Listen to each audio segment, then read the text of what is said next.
I'm Judy Shaw for NYSE Floor Talk. Joining me today is Ed Walters. He is the Senior Vice President, Head of Products, Platforms, and Practice Management at Lincoln Financial Network. Ed, it's so great to see you. Thanks for joining me on Floor Talk. You too, Judy. Thanks for having me. A quick note to our viewers, this interview is for informational purposes only. The NYSE doesn't recommend any investments or investment strategies. Okay, so Ed, Lincoln Financial launched its African American Financial Professionals Network last year.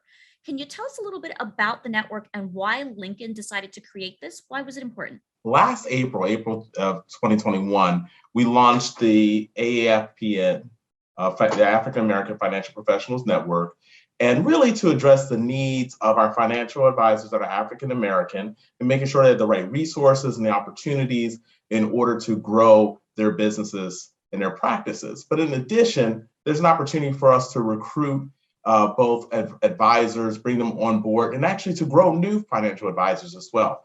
As you may or may not know, that African Americans and Hispanics, although they represent somewhere in the neighborhood of 25 to 30% of the American population, they really only represent about 7% of the financial professionals universe, right? And then when you talk about financial planners, CFPs, they're only about 4% of that population, right? So Lincoln has really made a commitment to increase diversity in the financial services field, really to work with both financial professionals in order to help them grow their businesses, but also to better serve these minority communities that do not have the opportunity to have representation across the industry.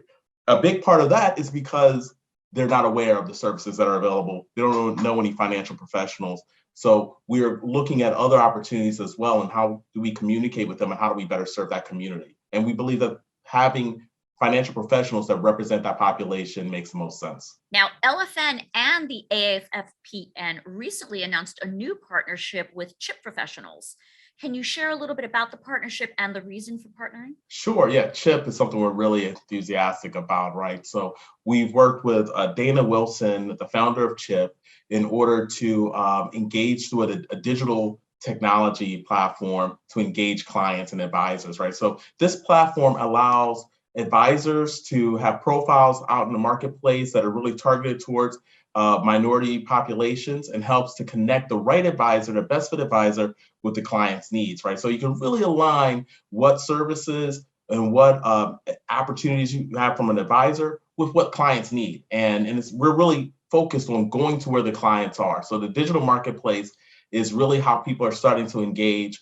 And so CHIP has provided us an opportunity to expose our minority advisors to that marketplace. All right. Now, Ed, tell me, what do you hope both financial professionals and consumers will get out of this partnership? You really want to make sure that we're serving our clients appropriately, that we're reaching out to clients that don't have the opportunity to have someone sit down with them and help them outline what their financial goals are, help them build a roadmap, and then execute on that, right? And so from a client serving perspective, which we always think of putting clients first, we want to make sure that we are connected to that community and that we are providing them the services that they need, the opportunities that they need.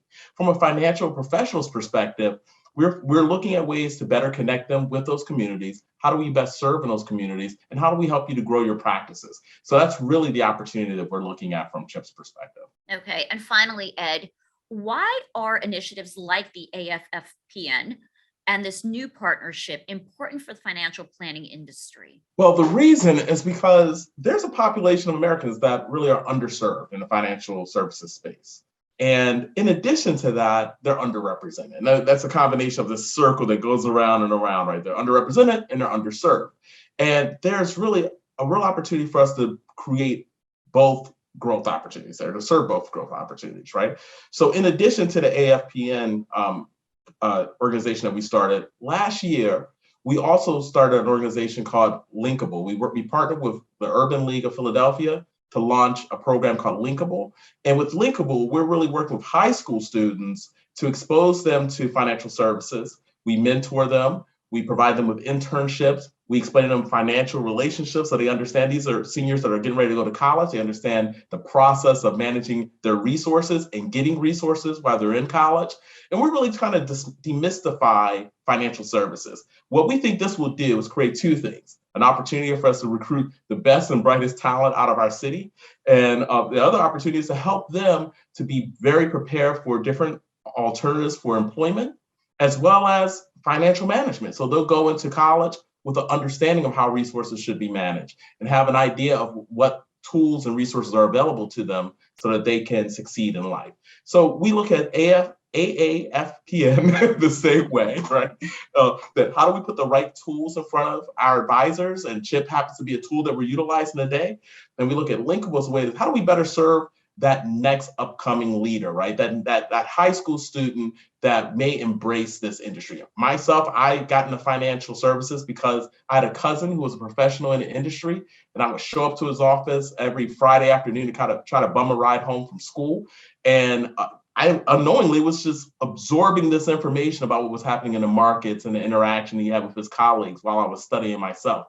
And that really changed my trajectory, right? So that put me that created an opportunity for me to pursue a business degree and to grow as a financial professional. And so I really think there's an opportunity for me to carve out a little space for those students as well. Well, that was fantastic. I love what you're doing there with your partnerships, Ed.